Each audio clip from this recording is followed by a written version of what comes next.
Hello there. Hi, Othniel. Hi, Zion. Hi. We're back here again, and on this platform, the general topic is all answers are in the Bible, right? Mm-hmm. That's it, yeah. Do you think everybody will agree with that? Well, okay. I think first and foremost that so people look at the Bible as a religious book. Okay.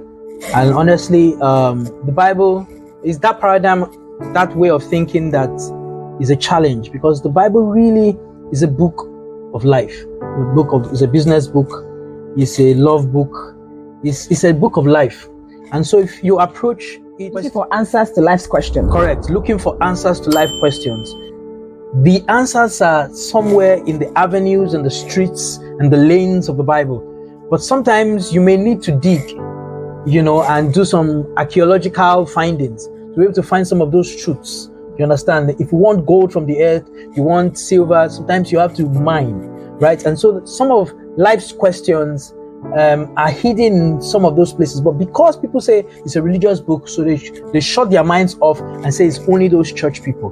But many of the principles of success in life, success in marriage, success in different things come from the very pages of the Bible. It looks like you're saying that the Bible is like life's manual. It's really life's manual, really. Okay, so what are your thoughts on? Personally, for me, yes, I do believe that the Bible has all the answers to life's questions, and that is based on a number of things: my faith, my experience. Okay. So another person may have another experience, and that's entirely fine. They disagree with that, and that's what they think. But for my own understanding, my own experience, I do believe that it has all the answers. So are you trying to say that for all your life's questions, you found the answer in the Bible, or are there some questions in your life that you are still looking for the answer, or you're believing the answer is somewhere there, but you maybe haven't seen it? So with respect to all the things I've experienced at that point in time, because time reveals a number of things, right? So if you're going through life, there are times that you wouldn't have the answers. I've experienced that. But as you encounter and move further, the past becomes clearer to you. Okay. Then it's put in context and perspective that gives wisdom on how to, go forward. So that's right. Even in natural life, as you grow older, there are some things you didn't understand while we were younger. Yeah. But now you look back and can put it all together, right? So, Othniel, do you think that your approach to the Bible do you think that your approach to the Bible has anything to do with you finding the answers or not? Well, I think you've said it already. If you think the Bible is a religious book, then you put it aside. Yes. But if you feel it's the manual to life, yes, there's an approach. There's an approach to it. So what do you think? Are there people who get to a stage and they stopped believing? What do you think are part of reasons for that? They were looking at it as the ultimate, and then for whatever reason, they don't think it's ultimate anymore. From your experiences, what do you think has led to that or leads to that? Well, I think that many times people tie their belief to men, their leaders, the leaders before them. And so the examples that the leaders present before them, they take that to represent God or the belief in God. I'll give you an example, and I'm coming from another place. If we go to a hospital and that hospital doesn't treat us right, the doctors don't handle us right, it does not stop us from believing that medicine is the solutions lie in medicine.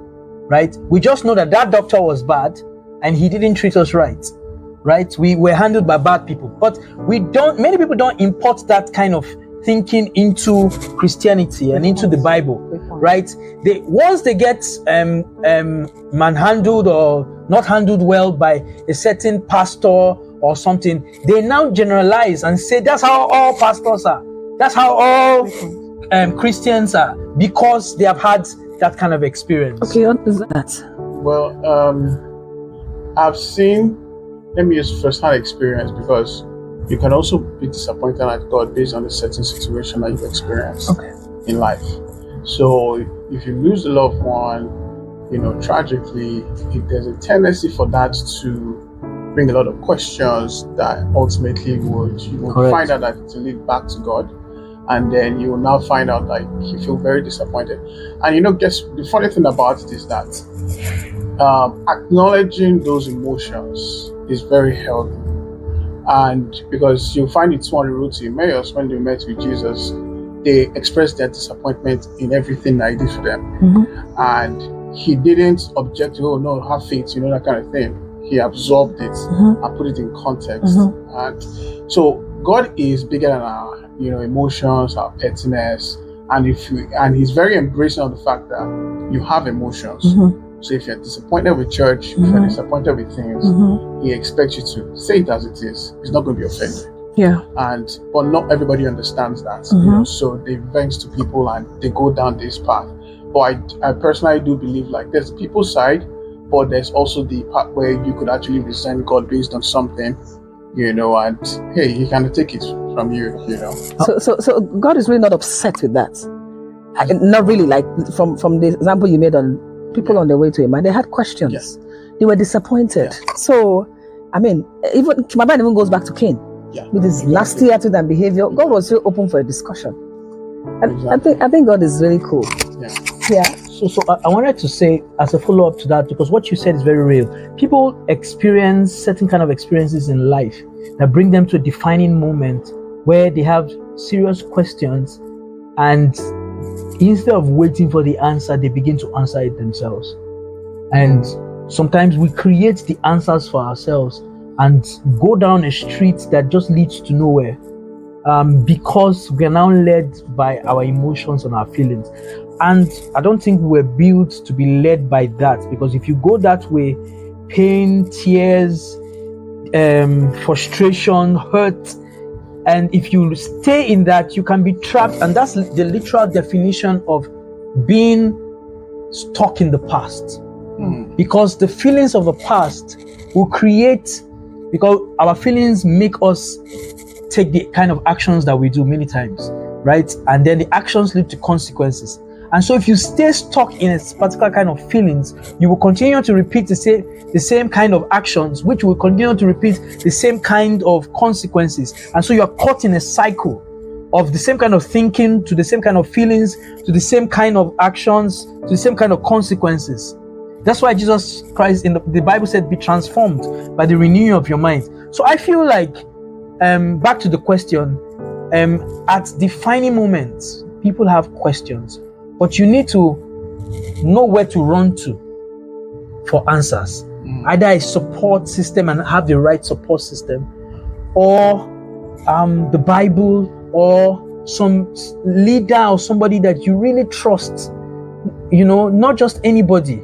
People who have proven track records. There's so many influencers now. Everybody just claims to be an influencer. No, somebody who has been through, and can advise. Because really, people get, when they have deaths in the family, and for years they can stay stuck in this and become angry. I know a certain lady who I think her problem started from losing her father, and I feel that her father, did a lot of things in church. And so I may be wrong, but I just think that she was just in that space that, how can God be this wicked? You understand? People will say, what kind of a God is that? That after I've done all this. And so some certain kind of questions will lead you to some certain kind of answer. So you have to find a way to answer it. You have to be able to define God's love in another way, because God's love is not our type of love. I hope I'm not taking it to another place. Yeah. And I just wanted to, because I need to wrap up. And I remember they say in this present day, one of the most expensive thing you can hold that can rob you is a closed mind. Once you can keep an open mind, there's always an answer. And then if you can drop in the comments, what are your thoughts on why do you think people lose faith in that which they thought was truth? Okay, God, the Bible, and different things. We'll appreciate to read from you, to hear from you. So until next time, please say up now. Thank you very much, Zion. Thank you. Thank you for sharing.